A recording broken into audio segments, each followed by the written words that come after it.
마가복음 1장 4절에서 5절의 말씀입니다. 우리 함께 읽도록 하겠습니다. 세례 요한이 광야에 이르러 죄사함을 받게 하는 회개의 세례를 전파하니 온 유대 지방과 예루살렘 사람이 다 나아가 자기 죄를 자복하고 요단강에서 그에게 세례를 받더라. 아멘. 네, 우리 매월 첫 주마다 그 헌금 보고하죠. 우리 2월 헌금을 눈을 한번 봐주시면 될 것 같고요. 우리 빨간 부분 한번 보시면 우리 아침 묵상 설교 참고 자료로 이 생명의 삶 플러스를 구독해 왔는데요. 이게 만기가 되어서 1년 재구독을 했습니다. 그래서 ABB에서 사용했습니다. 그래서 눈으로 봐주시면 될 것 같습니다. 네, 우리 말씀 전하도록 하겠습니다. 저는 대한예수교 장로회 통합직 목사이지만 대학교 1학년 때까지만 해도 침례교회를 다녔습니다. 침례교회는 세례를 집례하지 않고 침례를 집례합니다. 물속에 쑥 잠겼다가 나오는 거죠. 세례라는 단어 자체가 뵙티즘, 뵙타이즈라는 단어인데 이 단어 뜻 자체가 물에 잠기다라는 의미를 가지고 있습니다. 실제로 예수님도 세례를 받은 것이 아니라 침례를 받으셨죠. 요단강에서 쑥 들었다 나오신 것입니다. 또 침례교단은 성경을 읽을 때 세례라는 단어가 나오면 세례라고 읽지 않고 침례라고 읽습니다. 그래서 요한도 세례 요한이 아니라 침례 요한이라고 말합니다. 그리고 다른 교회들은 다 있는데 침례교회가 없는 게 있습니다. 그게 뭐냐면 바로 유아 침례가 없습니다. 우리 장로교로 따지면 유아 세례가 없는 것이죠.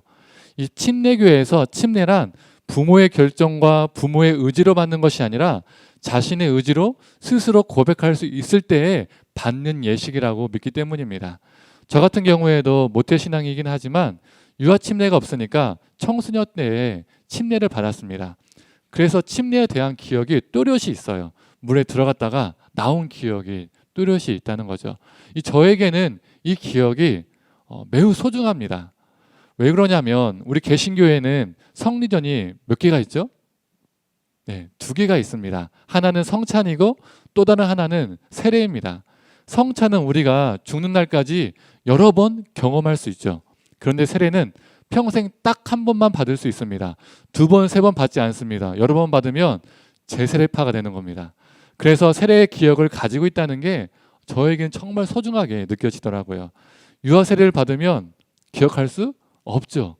내가 천재가 아니고선 갓난아기 때 받았대. 엄마 나 갓난아기 때 엄마 품에 안겨서 세례를 받았던 기억이 있어. 그 정말 천재가 아니고서는 기억을 하지 못하죠. 그래서 미혼 시절에 어떤 생각을 가지고 있었냐면 결혼을 해서 자녀를 낳으면 유아 세례를 우리 자녀에게 주지 않고 제 자녀들이 좀 더 커서 청소년 때 스스로 고백할 수 있을 때 받게 하자. 그래서 내 자녀들에게 그 세례의 기억을 갖게 해주자라는 마음이 있었습니다.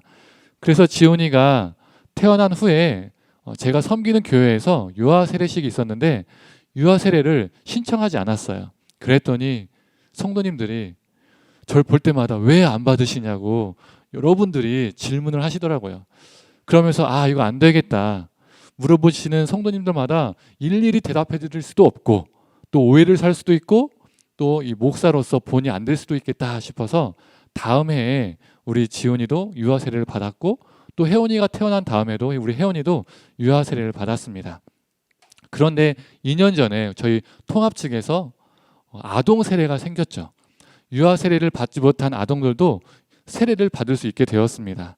자녀들에게 세례의 기억을 갖게 해주고 싶으면 아동 세례를 받는 것도 괜찮은 생각이라는 생각이 들었습니다.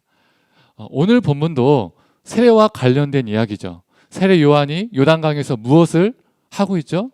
사람들에게 세례를 베풀고 있습니다. 현 시대를 살고 있는 우리에게 이 장면이 아무렇지도 않게 다가올 수 있어요. 세례 요한이니까 사람들에게 세례를 베풀었구나 이렇게 별 문제 없이 받아들일 수 있습니다. 그런데 지금 세례 요한이 세례를 베풀고 있는 것은요, 그 당시에 있을 수 없는 일이었습니다. 그 당시에는 매우 반유대교적이고 반율법적이고 반성전적인 행동이었습니다. 쉽게 말하면 이단적인 행위였다는 거예요. 해서는 안 될 행위를 지금 세례 요한이 하고 있다는 겁니다. 왜 그럴까요? 그 당시에 세례란 이스라엘 백성들이 받는 것이 아니었습니다. 세례란 하나님과 무관했던 하나님의 백성이 아니었던 이방인들이 하나님을 믿고 유대교로 개종했을 때 받는 예식이었습니다. 그 당시 하나님을 경외하는 이방인들을 경건한 이방인이라고 불렀는데, 이 경건한 이방인들이 유대교로 개종할 때 이 세 가지 예식이 필요했습니다. 첫 번째가 할례, 두 번째가 성전에서 제사를 드리는 것, 또 세 번째가 세례였습니다. 이 경건한 이방인들이 이 세 가지 예식을 확증해야만이 유대교인으로서 인정받을 수 있었습니다. 그런데 이스라엘 백성들은 자신들이 태어나자마자 자동으로 나는 하나님의 백성이 된다라고 믿었죠. 태어나자마자 유대교인인 겁니다. 태어나자마자 하나님과 관계된 존재들이라고 스스로 믿었습니다. 왜 그렇죠? 자신들은 혈통적으로 아브라함의 자손이라고 믿었기 때문입니다. 그래서 세례를 받을 필요가 그들에게는 없었습니다. 그리고 할례나 제사는 하나님이 자신들에게 준 율법이죠. 그래서 할례와 제사는 지킵니다. 하지만 세례는 하나님의 주신 율법에 나와 있지 않아요. 율법에 없습니다. 그래서 더더욱 자신들은 세례를 받을 필요가 없었습니다.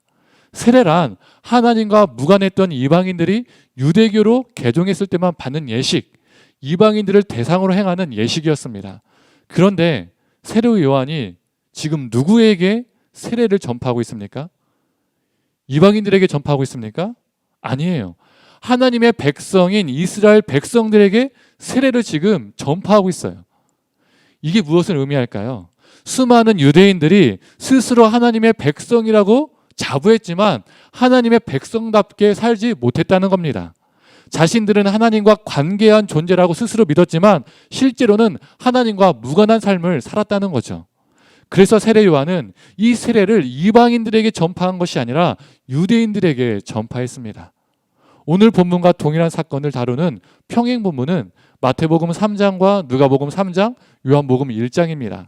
이 마태, 누가복음에서 이 세례 요한이 종교 지도자들과 백성들에게 이렇게 말합니다.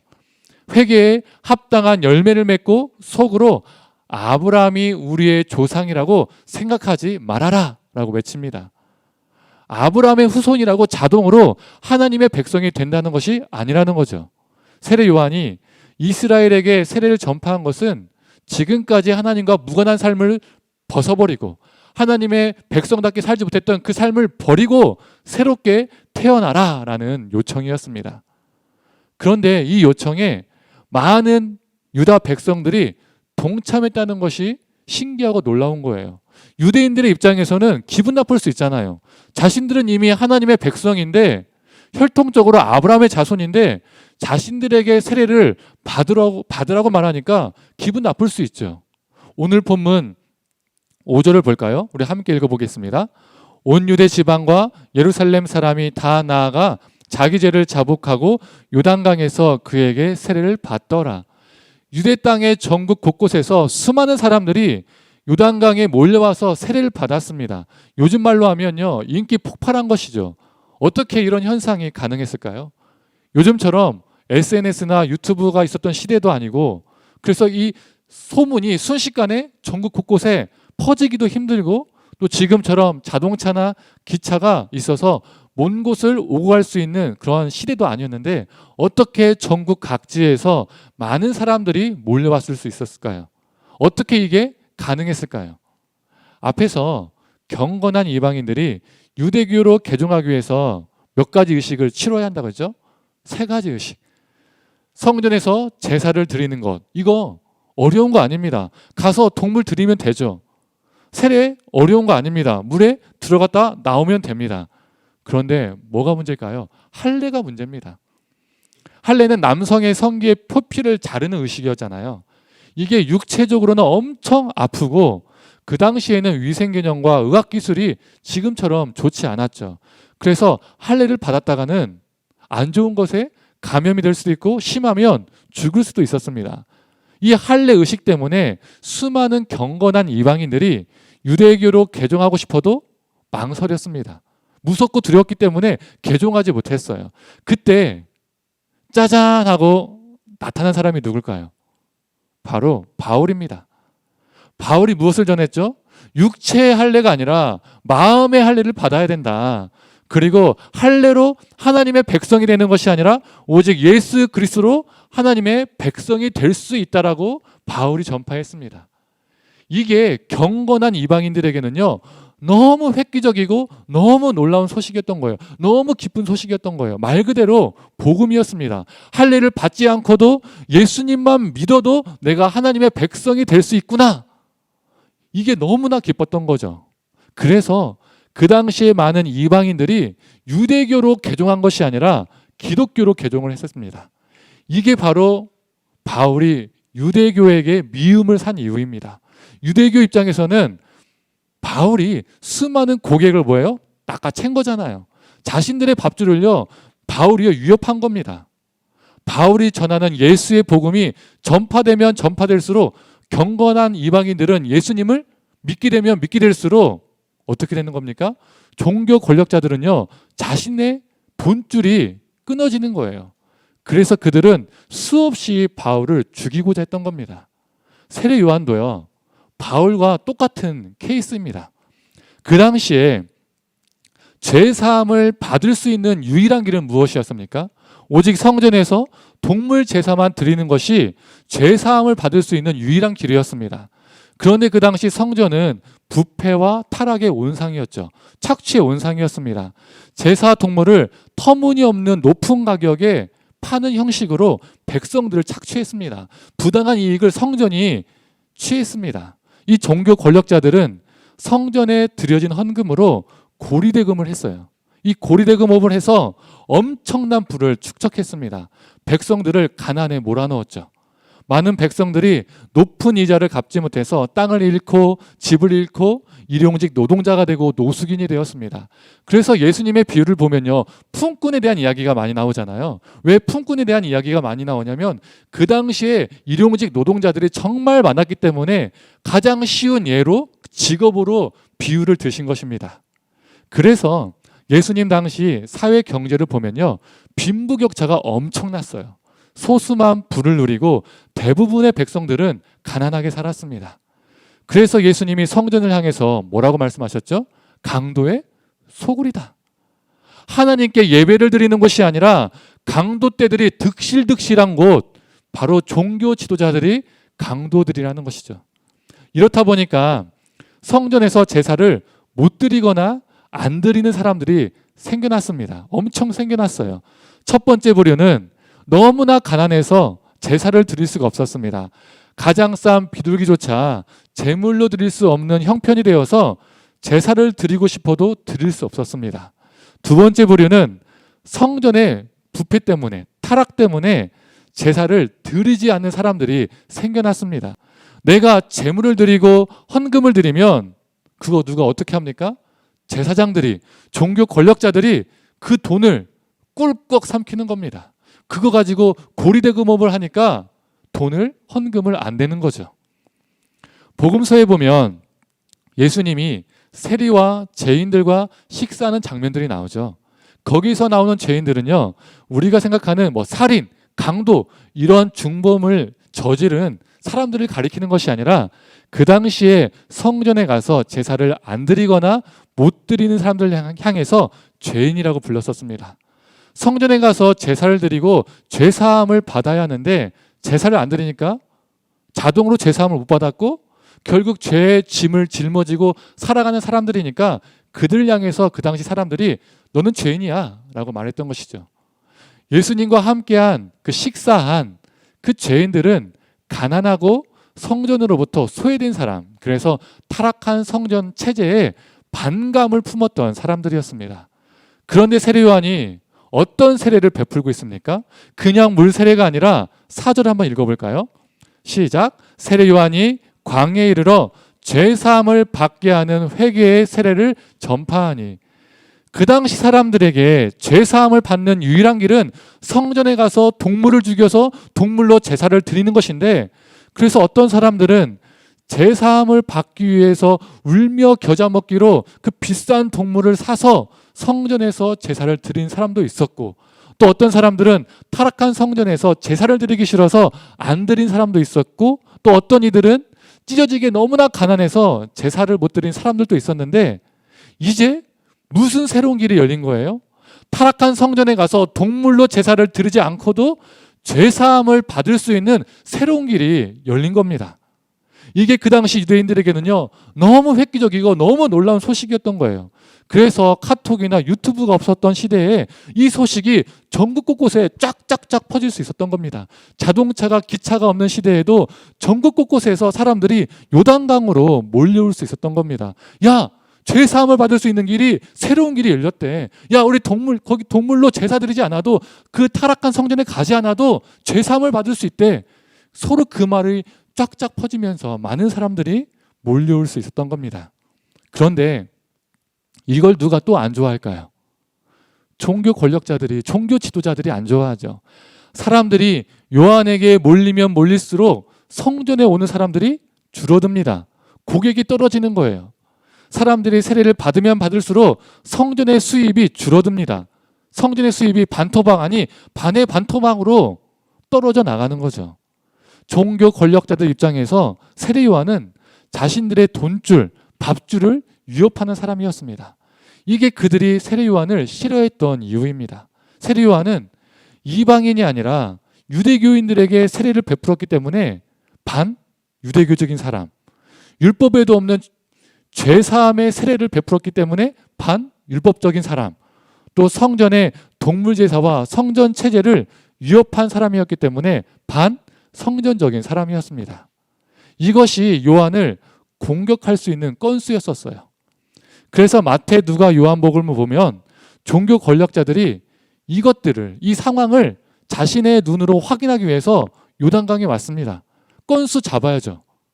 실제로 요한복음을 보면 종교 권력자들이 요한에게 네가 왜 세례를 베푸냐라고 따집니다.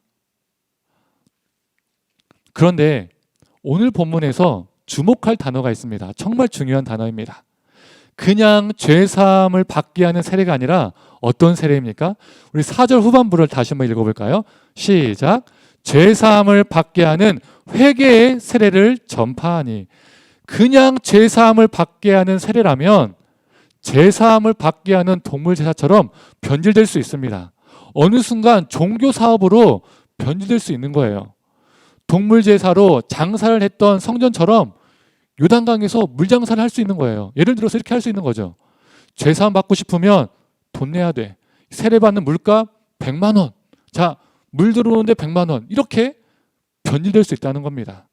또 백성들은 어떻습니까? 일상에서 엉망으로 살다가 동물 제사만 드리면 죄가 깨끗해진다고 믿고 제사 드리고 또다시 일상으로 가서 똑같은 죄를 짓고 엉망으로 살았던 그 삶처럼 세례도 똑같이 변질될 수 있습니다. 야, 죄 지었으니까 세례 받자. 깨끗해졌어요. 또 죄 짓자. 이런 삶의 반복이 될 수 있다는 거죠. 그런데 요한이 전파한 세례는 그냥 물 세례도 아닙니다. 그냥 죄사함을 받게 하는 세례도 아닙니다. 회개가 따르는, 회개가 따라야 하는 세례였습니다. 성도님들, 회개란 무엇입니까? 잘못했어요, 하나님 용서해 주세요. 이렇게 고백하는 것은 회개가 아니죠. 그건 반성, 뉘우침입니다. 우리가 잘 알고 있는 것처럼 회개란 삶의 방향을 바꾸는 것이죠. 그렇다면 왜 회개란 삶의 방향을 바꾸는 것일까요? 이 회개란 단어가 헬라어로 메타노이아라는 단어입니다. 여기서 메타는 무슨 뜻이냐면요, 이 메타라를 우리나라 말로 번역하면 무엇을 초월한, 무엇 위에라는 뜻입니다. 우리 코로나 기간에 메타버스라는 단어 많이 들어보셨죠? 이 메타버스라는 단어가 엄청 유행했습니다. 이 메타버스가 가상세계라는 뜻을 가지고 있죠. 가상현실.